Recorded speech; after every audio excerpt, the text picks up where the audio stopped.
right. So we'll get started. We know time is precious, especially in education. So we want to welcome you to webinar 3, Stages of MTSS Implementation.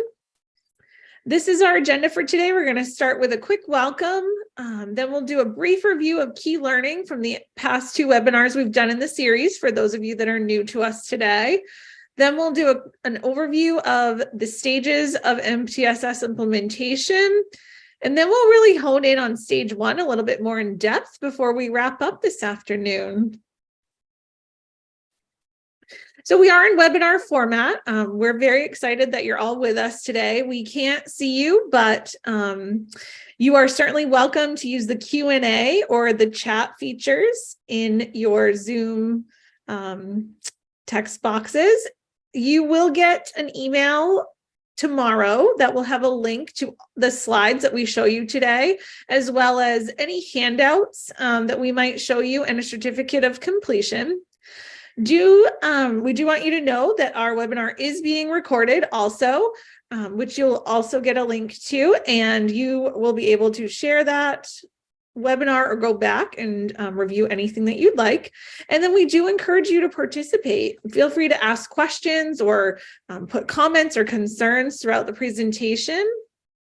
And then at the end, as we wrap up and log out, you will get a feedback survey that will pop up.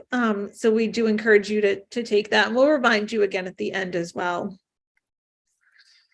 So quickly, just to review for those of you that are new with us today, we are from Demonstrated Success. We're a small educational company that started a few years ago. Our office is located in Portsmouth, New Hampshire, and we work with schools all over the state. However, we are also working with schools in Maine and soon to be Vermont as well. So we're really excited about that. We're a small team of experts who are all former educators, and many of us have not been out of the classroom for more than 2 years. So we're all pretty fresh out. We focus on all realms of education, as you can see listed here. So in addition to MTSS, we help schools with leadership or instruction or curriculum, PLCs, SEL, and then we also go into schools and do monthly coaching and modeling as well. So again, this is webinar 3 of a 5-part series. So we're talking about the stages of implementation today, but you can see we have a couple more coming up in the future. We do have some in-person workshops coming up as well, which will really extend the work that we're starting here in the webinar series. So for those of you who want to go to Vermont, we have one coming up on the 30th and 31st. So we hope that you will join us. It is encouraged that you have an administrator there, especially your principals, assistant principals, or superintendents. The location is to be determined for Vermont, but when you get a copy of this webinar tomorrow with these slides, you can click right on this flyer and register directly if you're interested. And then Maine, we had a really successful conference back in the fall up at the USM campus in Lewiston. So we are coming back on March 9th and 10th to Maine, if that is closer for you. However, this time we're going to be a little bit more south, down in Biddeford on the UNE campus. So we're really excited about that. And same thing that we mentioned with Vermont, feel free to click on this flyer and register when you get a copy of the presentation. So my name is Tammy Hilton. My colleague Lauren is on the call. She'll step in a minute and tell you about herself. I am a former middle school, high school English teacher, as well as interventionist and instructional strategist and coach. I also I taught elementary kids during the summer, and I've done lots of work with content area literacy, MTSS, curriculum, instruction, things like that. And I'm also a certified assistant principal. So the other image you see here below me is Karen Matzo. She is not on the call today, but she's our director of professional development. And I'm going to turn it over to Lauren, who is also on the call with me today. Thank you, Tammy. Thanks everyone for joining us. Lauren Mercier. I'm in my 2nd year with Demonstrated Success after coming out of the public schools, just about 17 years experience there as a high school Spanish teacher, school counselor, and then administrator in a K-8 school, supporting school counselors and students and teachers with behavior. So I have an interest, of course, in multi-tiered system of support and supporting both educators and students. And I'm really excited that you're all with us today on the call. Thank you, Lauren. So here's our objectives for today. Like I said, we're going to do some quick review of key learning from the past webinars. We're going to talk about those stages of MTSS and really hone in at stage 1. And with that, I'm going to turn it over to Lauren, who's going to take us through that review of key learning. Great. Thanks, Tammy. All right, so this is our word cloud. You've seen this if you've been with us, but we do have a few new folks on the call, which is why we're always going to do a bit of a review before we really get into the content topic of the day. This is really our mantra, making MTSS doable. We feel very strongly that this framework is doable, and all schools can implement this framework in their communities. We feel that it is a comprehensive framework, and we can really work to personalize what we offer students based on what we already have. And that is considering material resource, but also human resource as well. Kind of along that note and that thought about MTSS being feasible, right? So we definitely feel that you don't have to go out and purchase new programming or new people to make this work in your building. So sometimes I know that, new programs may be intriguing and the sales might be really great. And so you might want to grab onto something that you think will help your community, but we would encourage you to pump the brakes on that first, take stock of what you have, and see what you can do to really personalize what you have, adapt it to the needs of your students, and then implement this framework from there. So we feel very strongly about that, and we hope that after you are with us in this series, you'll feel the same way too. This is our definition of a multi-tiered system of supports. We really do feel it is a school-wide framework that is designed to anticipate barriers to learning. And we would encourage you, as we mentioned with that word cloud, to really creatively and systematically leverage the resources that you have in your building to meet the individual needs of your student, considering the whole child. So we really try not to isolate out the behavior versus the SEL versus the academic. So we're just going to put our lens on the whole child and look at multiple data points on the whole child to make sure that we are giving our students, what they need. And of course, ensuring equitable access. So we're not going to provide the same things for all of our students. We're going to consider how they present as students and their needs, and we're going to, create equitable opportunities for them as individuals. And this is our image of MTSS and the cycle. And so I'm going to start right in the center again with that whole child that I just mentioned, right? We're seeing all of the different components, and we see how everything sort of intertwines and overlaps. And then I'm going to come to that foundational piece, that tier 1 foundational core instruction, which all students receive, right? That is tier 1, and that should satisfy just about 80% of your students, right? So that is what we do every day in our classrooms, tier 1 instruction for all students. If students need more support, we can strategically layer on additional support on top of the tier 1 for tier 2 supports and programming, right? So when we have students that require more, they are still receiving tier 1 because that's all day, every day in our classrooms, right? But in addition, we're going to layer in supports for them that may hone in more specifically on, let's say, reading, for example, or math, or more behavior support as well. If our students need further support, we would consider that a tier 3 support or program. And so again, we layer on top. They're still receiving tier 1, right? But now we've really strengthened and intensified the scope of our support, right? Perhaps the frequency of our support. And so they're receiving tier 3 supports. And how we're making these determinations is this outside data circle, right? So we're collecting our data. We may be collecting universal data on all students at first, right? Tier 1 data, universal. We analyze our data. We implement supports based on that. And then we are evaluating the effectiveness of the supports. Are our students growing, right? Are they learning? And how will we know that they're learning, right? And what are we doing about that? So we're constantly moving in this data cycle when we think about multi-tiered system of supports. And before we go to the next slide, I just want to add on to what Lauren said. She's using the word support a lot, and that's what we really feel strongly about. We try very hard not to use the word intervention because it seems to have it traditionally has this connotation that is for struggling learners. And what we really want you to think about is supporting kids where they're at, and that includes those students who need enrichment support as well. So thinking about like those students who may be gifted and or talented, or those students who are just already meeting or exceeding your grade level standards, or just your standards in regards to, maybe SEL or behavior or those things. So it's about enrichment and intervention. So that's why we use the term support a lot instead of that term intervention. Thanks, Tammy. These are our components. Last week on this call, we really dug into the components of a multi-tiered system of support. We are not going to go into all of them again today. We have the recording available. If you missed last week and didn't sign up, not a problem at all. We have all this resource for you, and we're happy to share it with anybody, right, that needs it.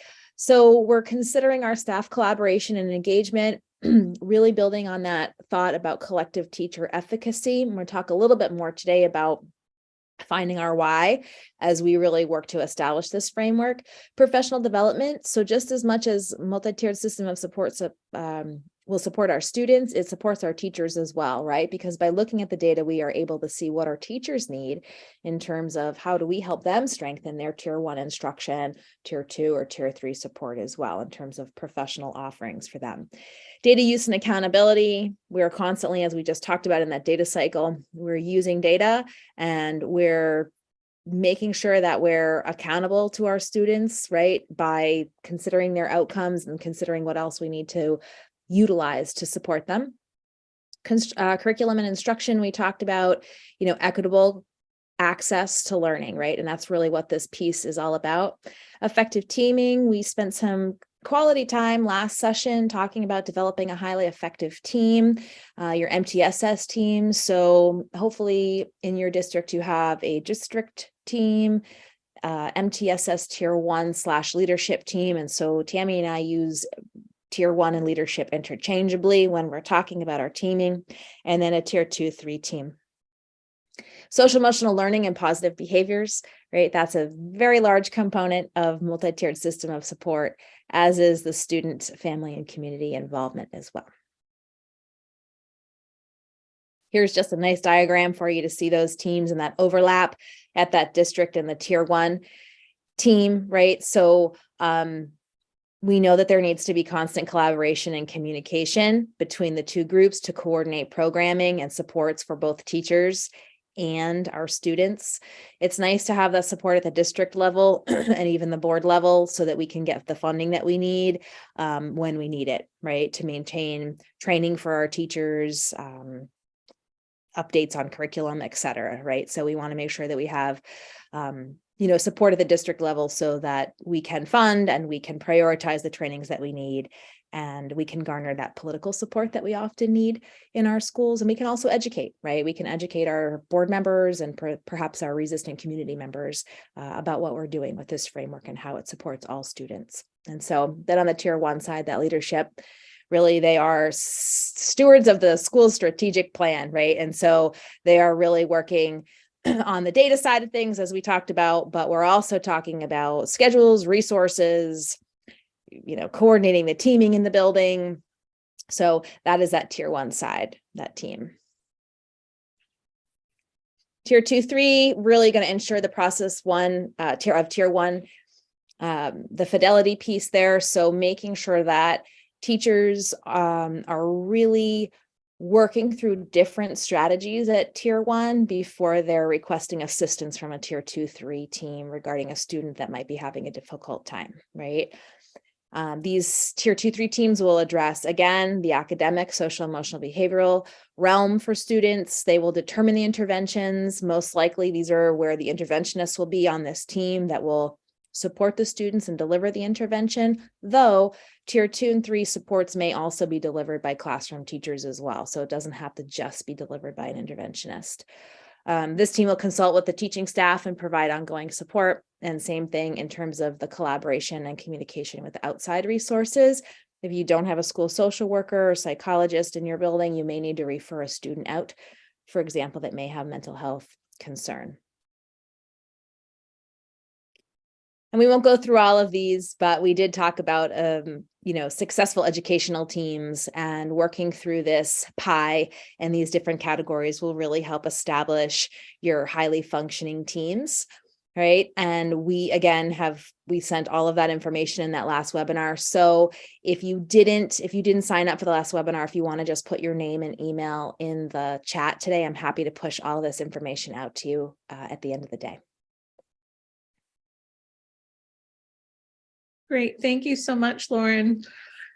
So we're going to jump in now to an overview of the stages of MTSS implementation and all of those wonderful things Lauren just mentioned in terms of our review from the past webinars that we have done leading up to this one are going to be really important for you to keep in mind as we go through these different stages and really thinking about how all of these pieces will start fitting together within the framework. So as we've mentioned before, MTSS is really driven by data. And so when we think of data, we want to think of how we're using it, why we're using it, what is it telling us? Is it helping us to inform our instruction if we are educators or support in regards to the framework as a whole?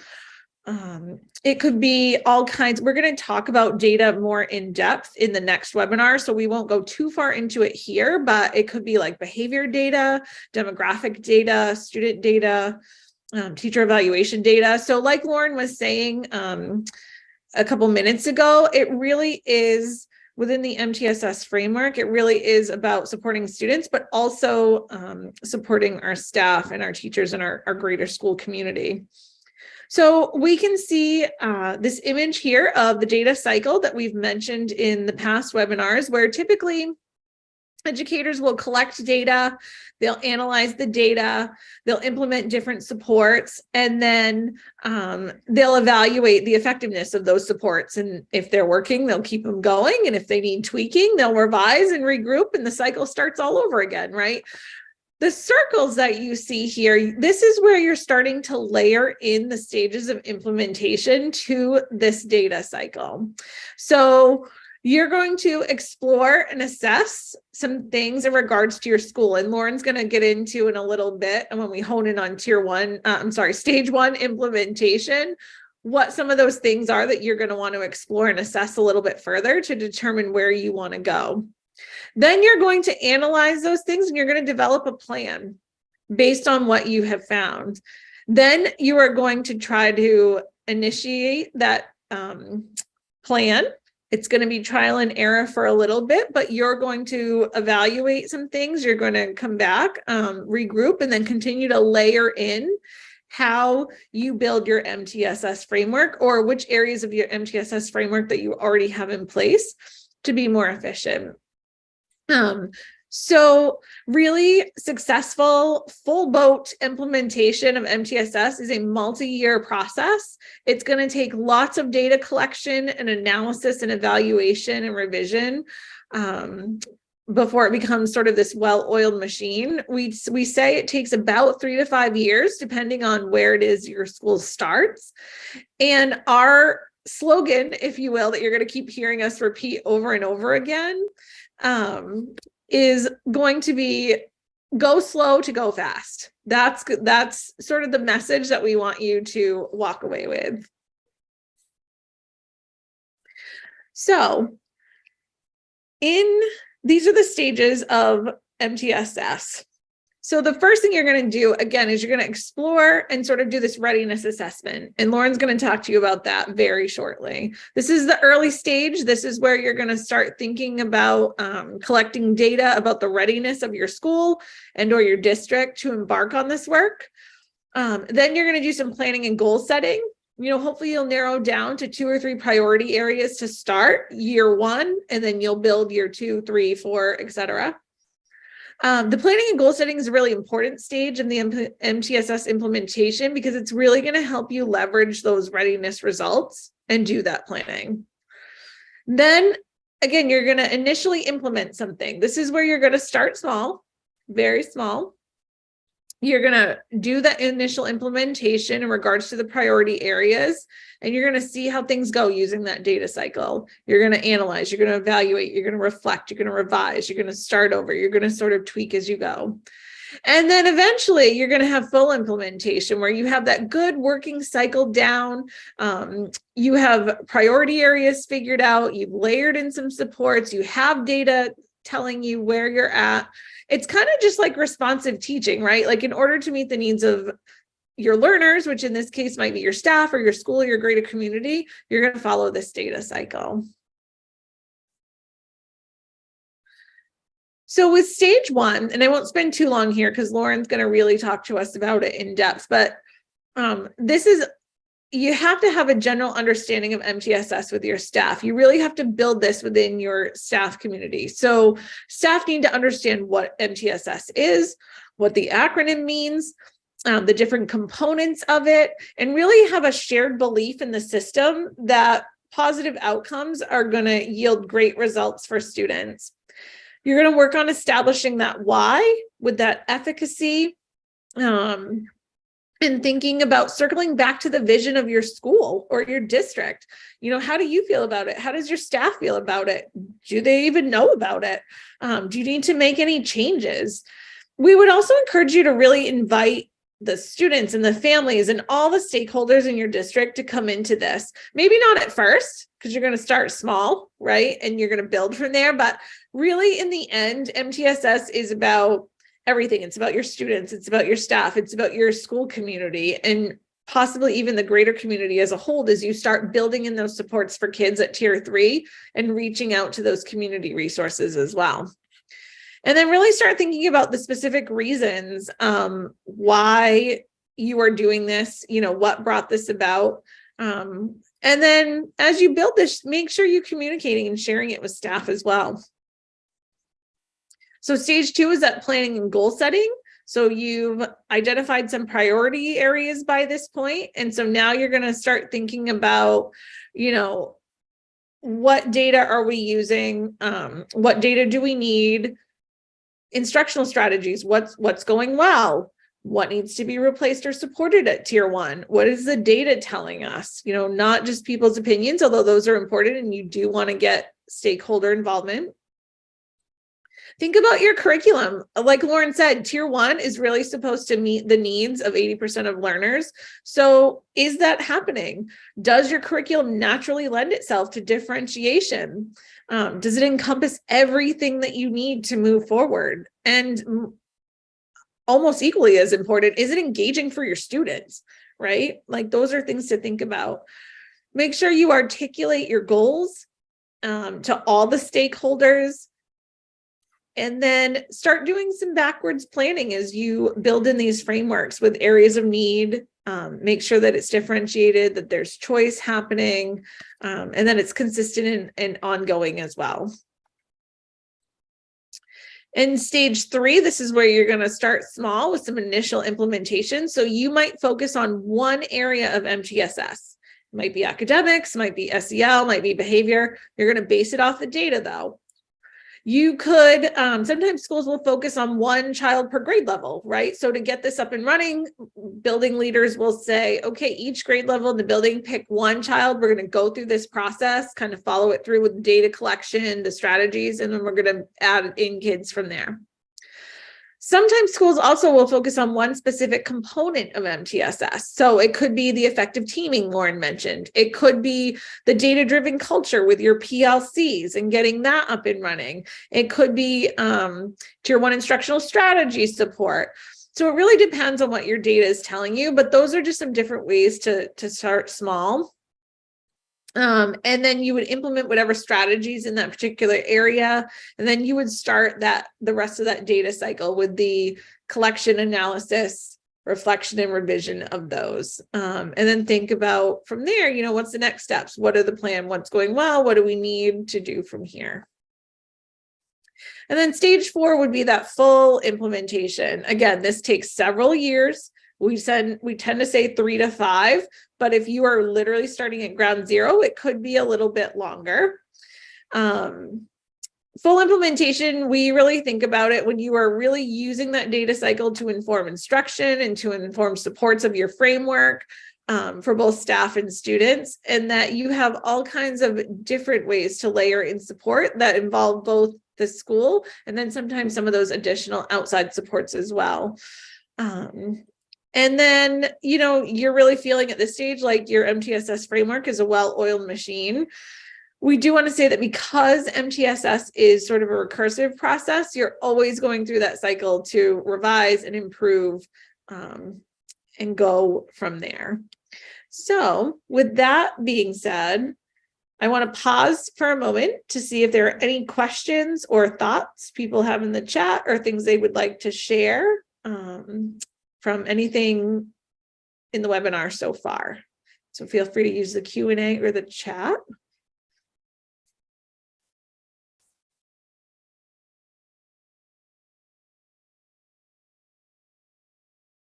All right, so I don't see anything right now. That's great. If you do think of things, just pop them into one of those tools as they come up, because we are going to throw a lot of information at you if we haven't already. And so with that being said, I'm going to turn it over to Lauren, who's really going to help us dive into that stage 1 a little bit more in depth, since that's where we're really going to start. Great. Thanks, Tammy.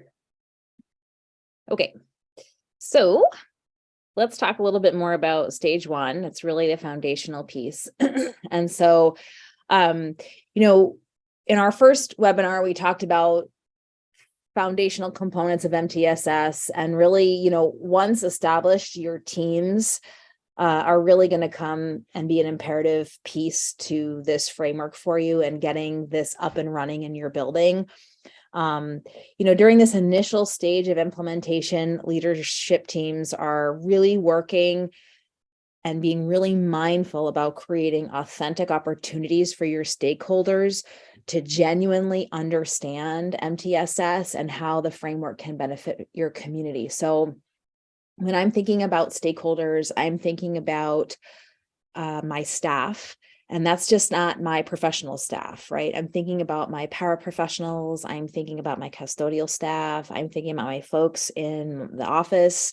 I'm thinking about my folks in the cafeteria, right? I'm thinking globally when I think about my staff, right? I'm thinking about, in addition for stakeholders, I'm thinking about folks at the SAU level, right? I'm thinking about board members. I'm thinking about bigger community. I'm also thinking about my students, bringing your students into this conversation also about, where you're at in terms of what your needs are as a school and how you're planning to work on that and program for that, right? So that's sort of where my mind goes when I think about stakeholders. I'm really trying to just, we know teachers, yes, but the bigger picture in terms of school staff, right? Thinking about your parents, obviously, and bringing those folks in. We did talk a couple of ideas in that first webinar, and you can see some of these ideas listed on your screen, right? So a whole staff book review, invite your parents in, have your staff and your families reading the same book at the same time, right? Now, one perk, right, of all the online work we've been doing is that you can have Zoom, chats with folks. It's more accessible for parents, perhaps. So it might be an easier way to bring your folks together virtually. You could alternate a virtual meeting and in-person meeting, however it goes for you, but offering that opportunity for discussion and authentic discussion, authentic opportunities is really important. Inviting parents into the building, right? Family nights, staff perception surveys. You could do a 360 survey just to kind of get the perception of your staff, your students, and your parents, guardians as well. So that might yield some information for you. In terms of that exploration and readiness, establishing the why, and Tammy touched upon it before. I want to go a little bit more in depth here, but you've seen this come up a couple of times now, and it really is important, that we establish this before we get into this work, right? We're all excited to do this, but we need to know why.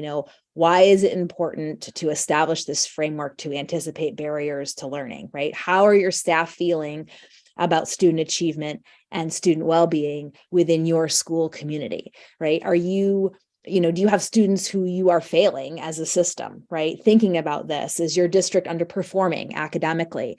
Do you have escalating behavior concerns? I know so many folks do, right? So these are all places that we come back to. Like, this is the reason why we're embarking on this work, right? Because we have some things that we know we can do better, we can strengthen, right? We're going to use that longitudinal data to compel our why. So you're going to share your data out. So you could consider your universal data, your state data, right? That state assessment that all your students have to take. You could consider more of your local data. So if you use your NWEA, if you're a STAR school, iReady, Tammy mentioned some demographic data you could pull. You could look at your attendance, full day attendance, tardy attendance, right? That tells us a lot. You could look at your behavior data, your tracking of your low-level minors versus your major, right? Your major behaviors, and take stock in that. Again, culture climate surveys, you could come back to that 360 survey. So there's a lot of data that you can use. And the point here is push it out to people. Push your data out to people to compel that why. This is why we're doing this. And look at this. It's not just one data point. Here's 3 years of data to compel this work, right? And that's really important. It's also important to connect with people on an emotional level, right? This is personal work. So we want our staff to connect to their personal why, right? And can we have that personal why connect with our school-wide why, right? So it's really, really important that we understand that this is personal work for kids and for staff, right? And so, we want to make sure that we keep coming back to this process. If you have a school mission, vision, maybe you haven't seen it in a while, great time to come back to it, reinvent it, reestablish it, right? This is like a refresh. This is an opportunity to refresh, right? So just those are some thoughts in terms of like that, establishing that why piece of all of this. So very important. On this next slide here, assessing the readiness categories. So these are the key components that we feel are really important to take stock of really before embarking on this work. So we know this will take time. It's supposed to take time, right? So we want to determine the readiness. Again, like Tammy said, to go slow, to go fast. So piece by piece, these are the different components that I'm gonna show you in just a second. We've put together a readiness assessment for you. But we've been doing this in schools. Actually, Tammy and I have been in a handful of schools just since September alone, working on this with folks. And I'll show you this tool in just a second. But this readiness assessment, even for folks that were dabbling in MTSS before, has really been it's an awesome tool. It's a great opportunity for your tier 1 team to have some very authentic conversations about your school in general, thinking about school culture, thinking about your leadership team, looking at schedule, looking at budget, looking at staffing, considering your data use, right? Considering tier 1 classroom practices. How are those going right now, right? And then looking at resources. So there's an opportunity in here to really do like an inventory of your resources. So this has been a great tool. And I was just in a school yesterday and they were just sort of marveling at, geez, this just, a lot of stuff came up. They said that they weren't expecting to talk about, but it was all really productive and it helped move them forward in this process, right? So it's all good stuff coming your way here. So on the next few slides, you should see an image here of the first page of this readiness assessment. So on these next few slides, we're going to talk about this checklist that Tammy and I have created. And each of the components that you just saw on the previous slide that I touched upon are well-defined in here. I'm going to talk about them slide by slide with you. There's a place for your tier 1 team, that leadership team, to determine whether all of these indicators in these categories are not in place, are partially in place, or are fully in place. And so you see that we assigned a number value to it, but it doesn't mean you're not adding up any numbers. We just assigned the number to hold the spot instead of just a check mark. Or so you just will put a 2, right? If something is fully in place, a 0 if it's not in place. But again, you're not adding up at the end. It's just to hold the spot, right? And just so you visually see what's what. So this first one is on school culture. So we know that creating and nurturing a positive school culture is vital to this work and all work that we do as educators, right? So a negative and toxic culture and staff members who are not on board are going to make this work really, really difficult.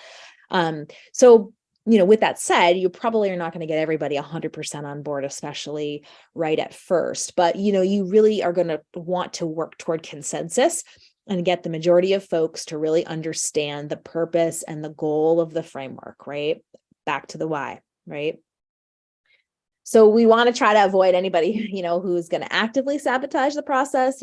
As leaders in your building, you may need to have some sidebars with people, bring people into your office and just one-on-one sort of show them that data, talk them through their why, and bring them back to that collective why. Sometimes we have to do a little bit of that one-on-one work when we're implementing something large like this, because we do have some folks, who are resistant. And your people, right? Who you can approach ahead of time to sort of get in front of some of this work. Who you might even be able to give a snippet of leadership to kind of engage them and foster their buy-in, right? So use your people. Them well, I'm sure, right? So we want to consider staff mindset and their sense of connectedness and belonging within your organization. So these are really important things to think about when we're thinking about that school culture. Some of these indicators you're going to be able to determine right away. And then others, you are going to need to put a feeling out there, put the pulse out there. So like the indicator about the sense of your staff's sense of trust and belonging, you might need to ask around about that. You might need to sit as a leadership team and really bounce that back and forth. Somebody may say, oh yeah, our staff is great. Like they all feel a sense of connection and belonging. Yes. And the person next to you might say, I don't know about that. I would give it a 1, right? Somebody might give it a 0. So part of this work is actually coming to consensus. So everyone scores these sheets, and then you dialogue about these indicators and you come to consensus, right? And that's a really, really important part of this process. So on the next slide, you'll see that the focus is of leadership teams. And we talked a lot last week about leadership teams. So both your district and your building leadership teams should consider these indicators. This would be a great checklist to bring in your district team with as well. You want to collaborate through this process if you can. These indicators reflect on the protocols that we discussed, right? So remember that pie and the different protocols, like the norms and the responsibilities, the communication, accountability. So thinking about that pie, right? They also address the need to explore the possibility of inequities in your school across the district. So like your discipline, your grading, your leveling, your attendance, just a few examples, right? And then finally, in this area in which the leadership team considers practices across your system, like strategic planning. So do you have a plan that describes 1-year outcome, 2-year outcome, 3-year outcome? Maybe you don't. And this would be a time to start thinking about that plan, right? You want to have a strategic plan based around implementation of this framework, right? On the next page, the next piece of this readiness assessment is about schedule, budget, and staffing. So we're going to think about our master schedule here in terms of the schedule that we're talking about. And so one really important question to keep in mind is, does our schedule reflect what we as a learning community value, right? Do we value common planning time for teachers, right? Do we value a win or a what I need block for our students, right? So that's really important to keep in mind, right? Because that's going to draw us back to what we value. It's going to draw us back to our why as we're intentionally creating our schedule, right?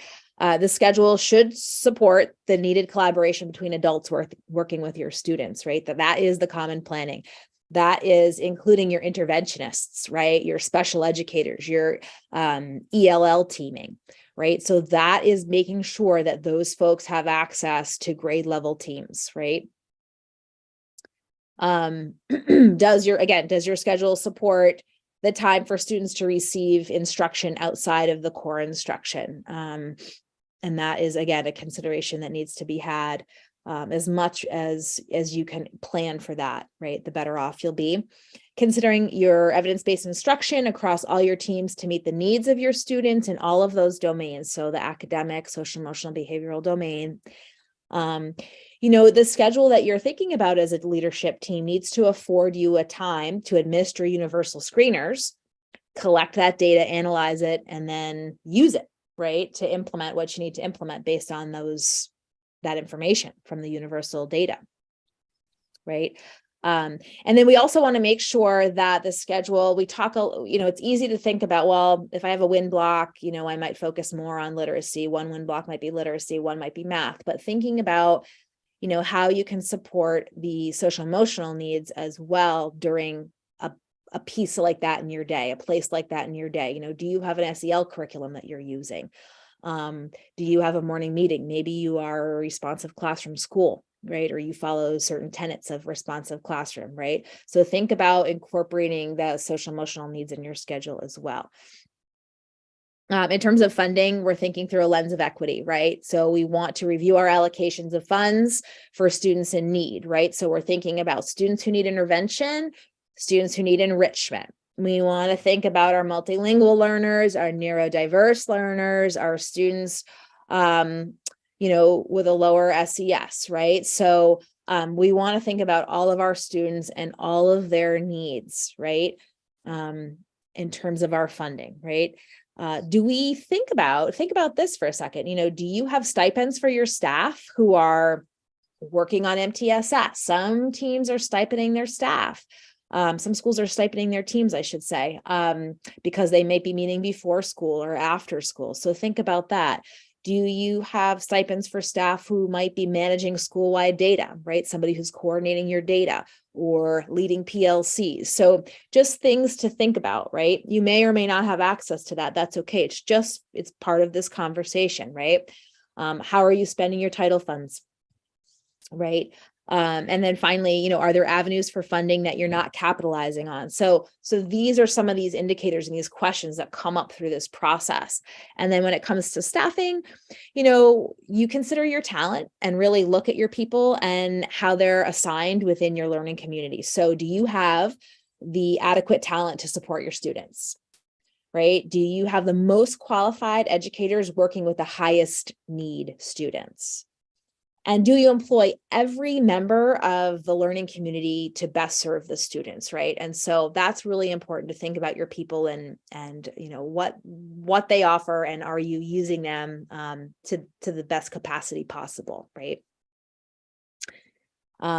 So thinking about data, main driver here, we've talked a lot about data. It's the main driver in our MTSS framework. It's important for all your staff to have access to data, right? That universal data. And that universal data should be in a friendly format, right? That they know how to access and that they understand how to interpret, right? That's really, really important when you're thinking about data, okay? We need to make sure it's housed in a common spot, okay? Everyone knows where to find it. And that it's offered like as both a triangulation of data and a longitudinal data. So triangulation, so that's using more than one method to collect data on the same topic. And then longitudinal, which we talked about before, is like that over time period, right? So we want to think about both of those views on data, right? Also in this category, we see the necessity to create an explicit year-long assessment schedule that's established and shared with your staff, right? So staff should know, and you may already have this in place, which is great, when the assessments take place, who takes these assessments, sort of that calendar for the year.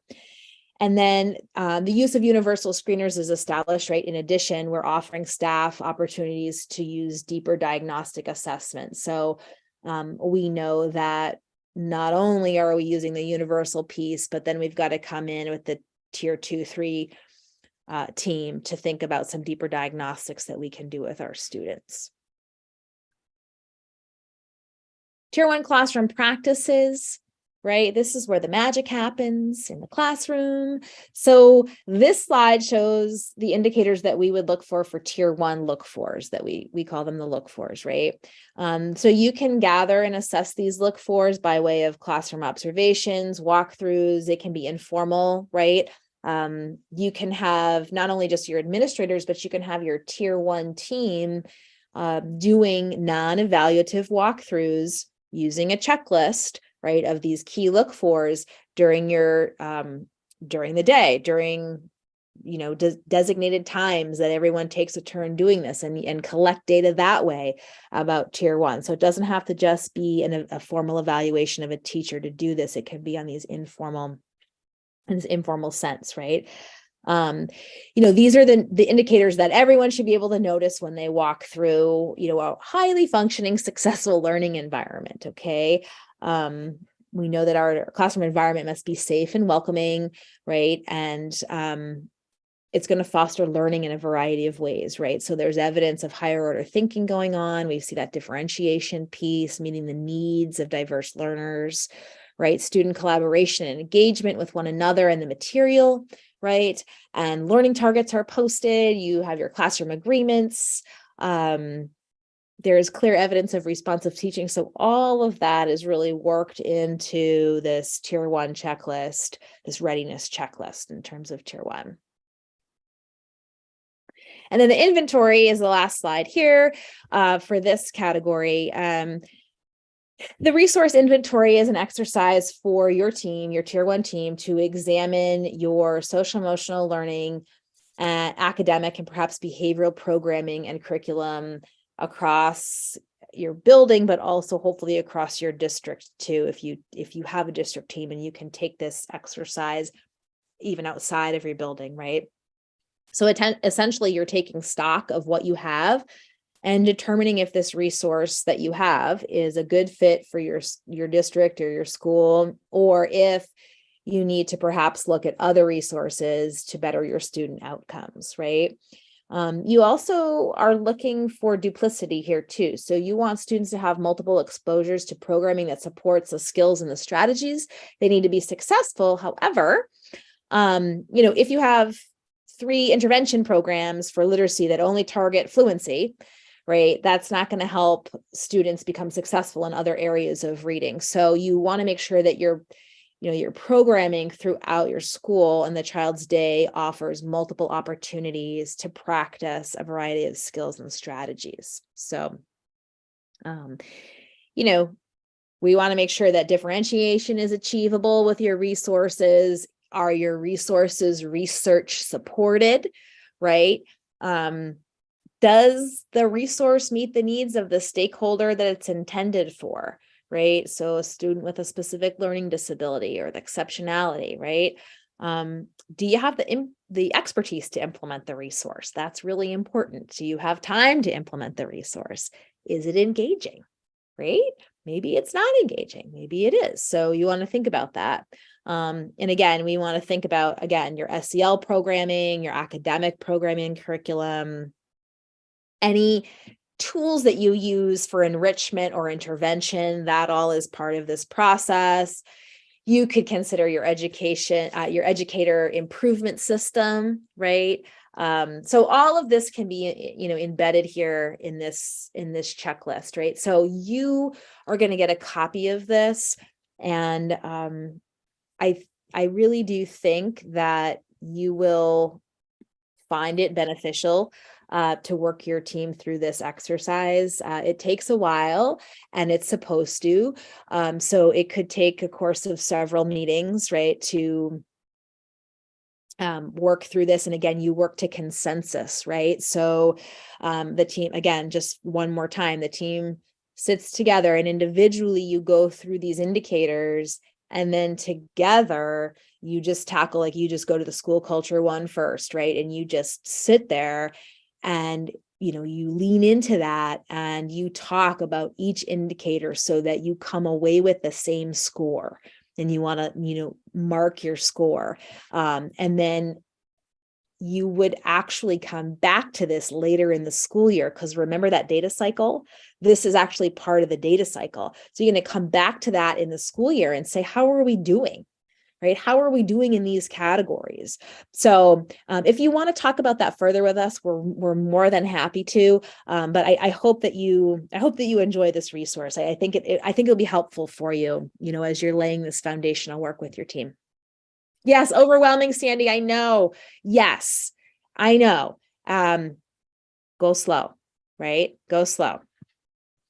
And for those of you on the call, if you are considering, I will just say it is a lot and it is overwhelming. And if you are considering coming to one of our in-person workshops, we spend a good chunk of time over the course of the 2 days, really helping the teams that are there sort of go through this, start working on these things, coming to that consensus, and really, thinking about some of these indicators a little bit more in depth as well.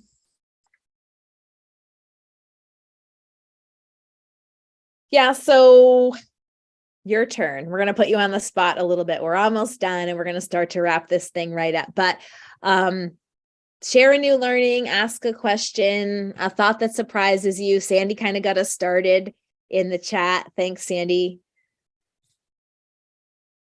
What do you guys think? Feel free to just put something in the chat. Let us know sort of a takeaway here.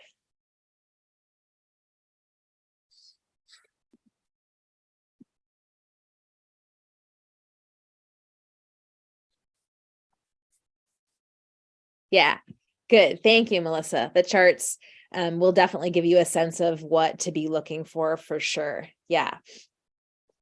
We like to try to embed some resources, some takeaways for you, because it is a lot. And, obviously we're happy to email back and forth if you ever had a question on a resource. Perfect.